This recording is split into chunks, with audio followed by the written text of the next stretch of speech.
Good morning, beautiful people. It is a beautiful, beautiful September morning. Oh my gosh. Stepping out of the house, I realized, hey, fall has fallen on us, but it's a beautiful thing. Spring and fall, my best, my favorite seasons. And reason being is that's when you get to see the changes actually happen. With spring, okay, you start feeling the excitement in the air of, more warmer, beautiful weather. The leaves and we is budding, the flowers, everything is coming up, and in fall is a beautiful thing too, because with fall, we have the change in the air too. The change in the air that we're entering a new season, the summer has passed and now we're entering into a new season of our lives, and the leaves are turning colors, and it just looks like a work of art. Okay, even though everything is drying up and falling away, it just gives the metamorphosis of going into that sleep cycle and waking up. And right now we're in a period of our lives where a lot of us have come out of a lot of lessons. We've learned a lot of things in life. We've learned our strengths. We learned where we were losing our authority as people of God, the chosen.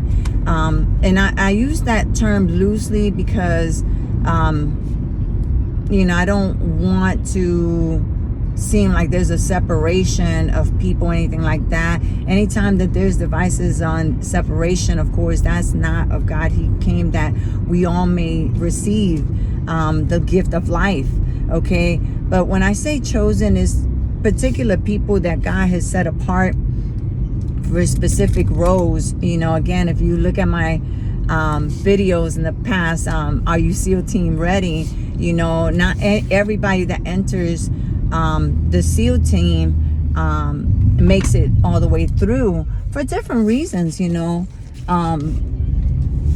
but at the same time, there are those that are determined to make it all the way through. They've already made that commitment before even entering the services. They've already made that commitment in their hearts and in their minds that they were going to make this all the way through.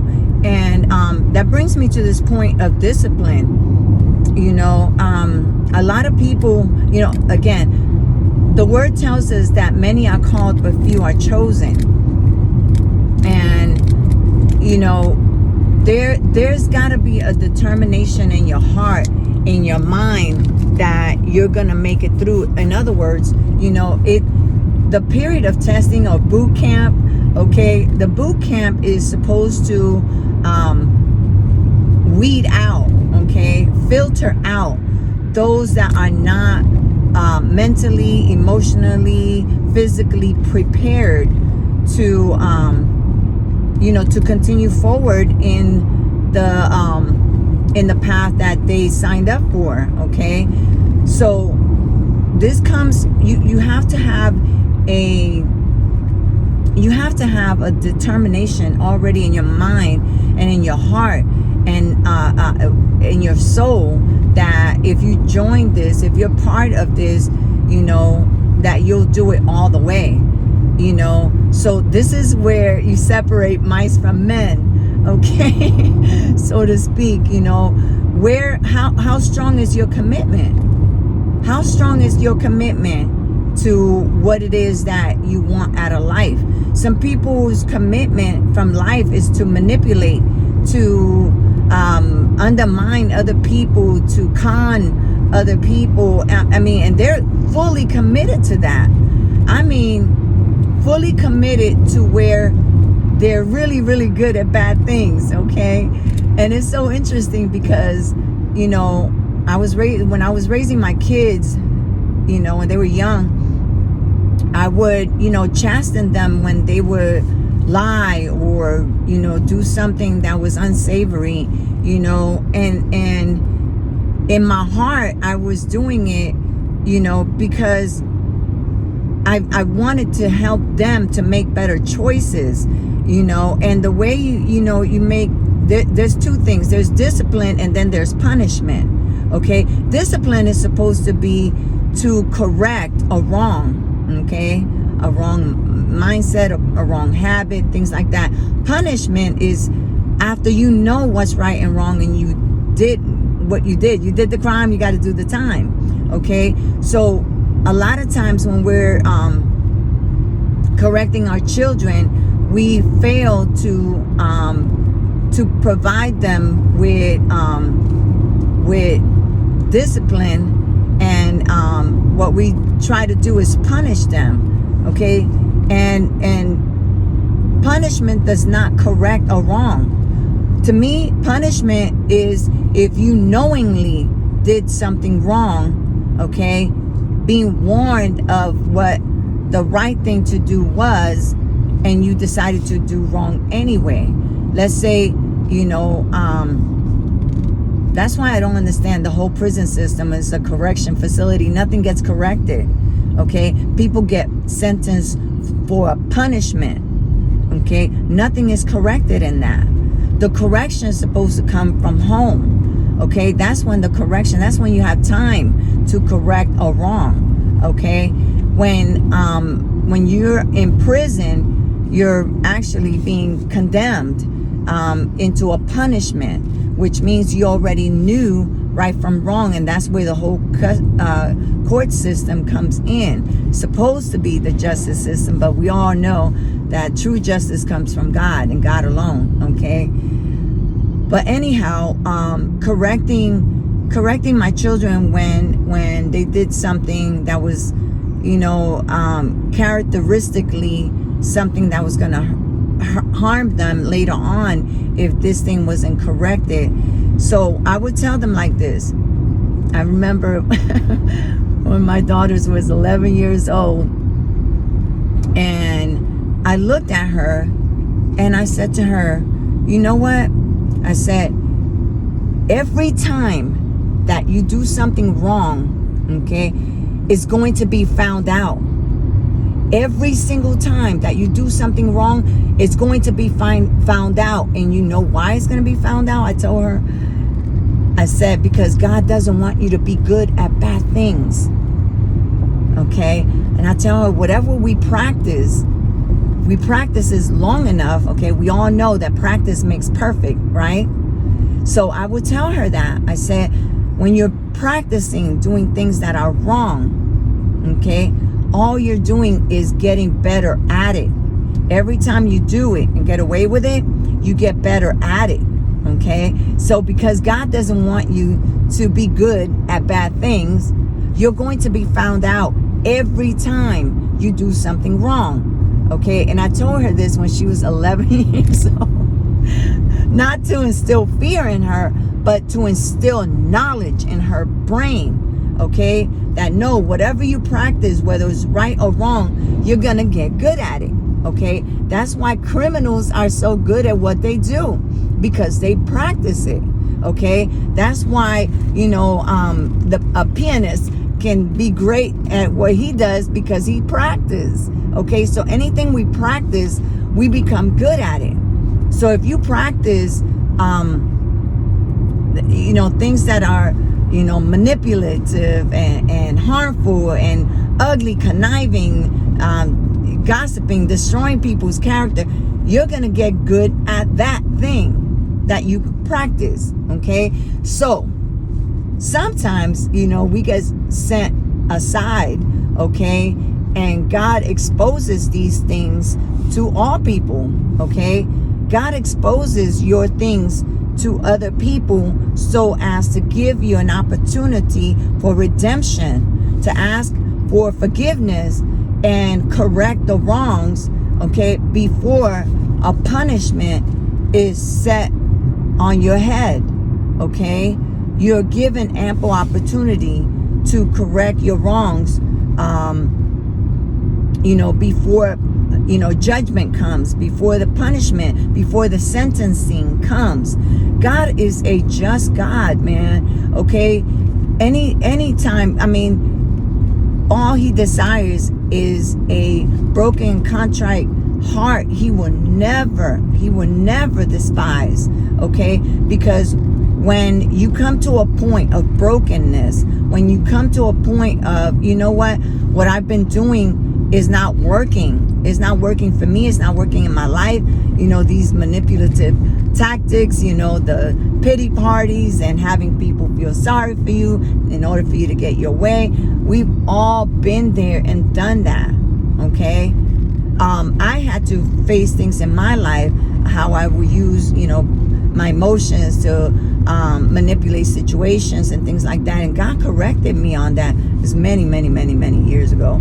However, you know, it was like God has to give us a taste of our own self. We have to take a long look in the mirror and recognize the traits in our lives that are hindering us from growing spiritually, emotionally, you know, mentally. You know, there are things that we do that can harm us, and it's, you know, coping mechanisms that we've developed along the way that actually, instead of helping us develop our character, it sort of conceals it and cloaks it to where we are comfortable in our mess. Okay, and God has a way of exposing those areas in our lives in order to get us to change our course. Okay, and so what I'm saying by that is, don't get upset when you get corrected. Don't get upset when things don't go your way, and you know it's that nudge from God saying, change your course. Change your course, or this will happen. Change your course. This is not for you. This is really not what you want. But if we don't listen to that still small voice, and we continue down the path of destruction, inevitably we're going to be allowed to experience the consequences, okay, the judgment and the punishment for those things. Okay,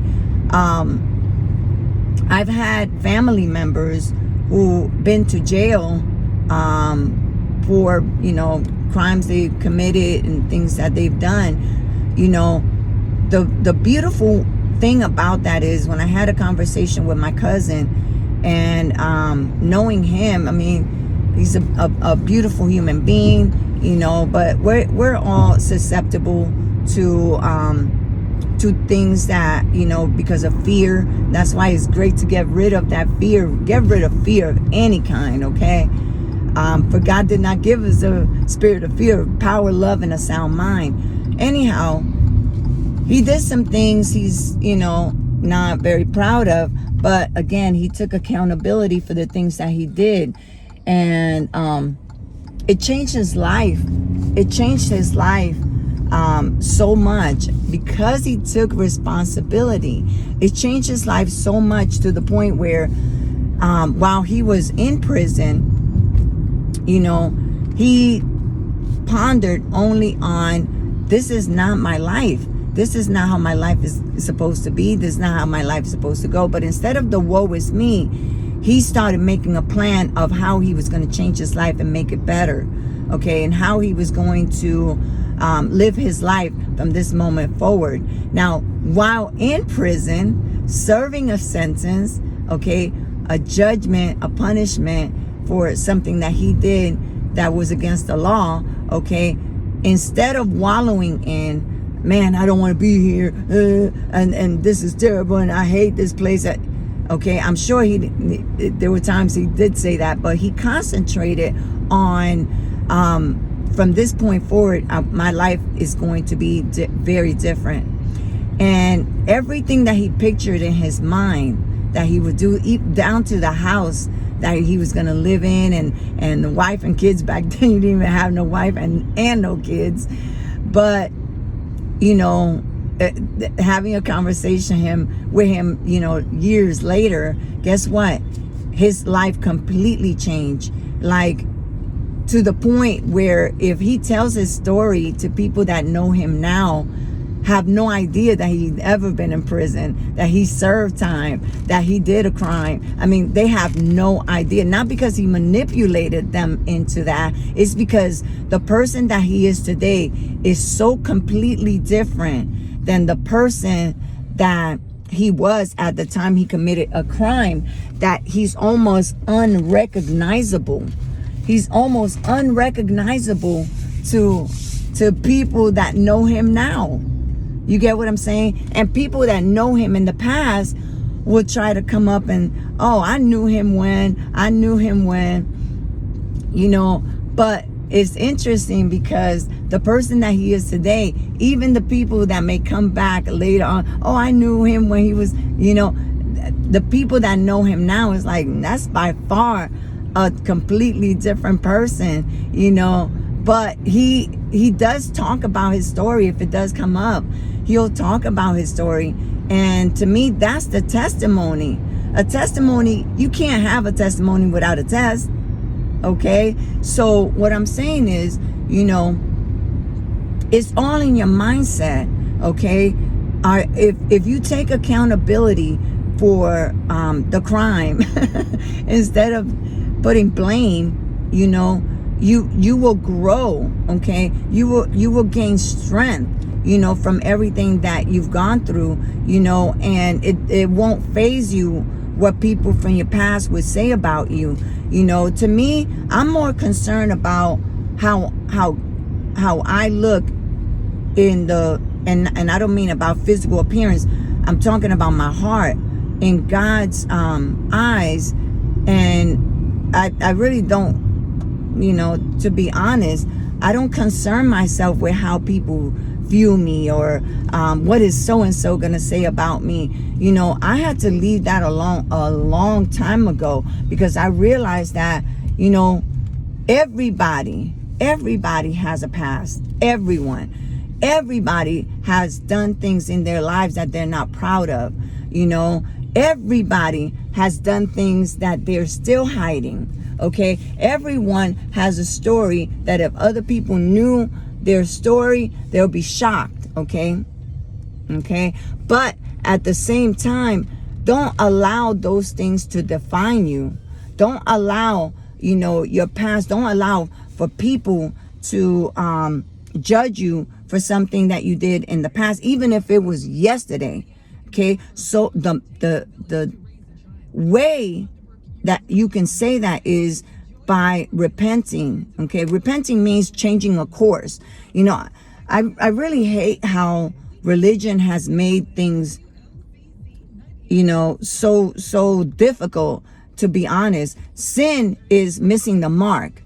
Sin means you had a course, you had ammunition, you drew your shot, okay, and instead of hitting the target, you hit something else.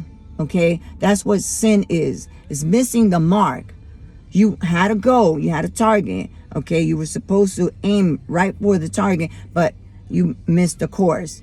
Okay, so now you have to be corrected on, you know, whatever it is. You need to set your sights back onto where your target is. Okay, and repentance means changing your mind about a thing.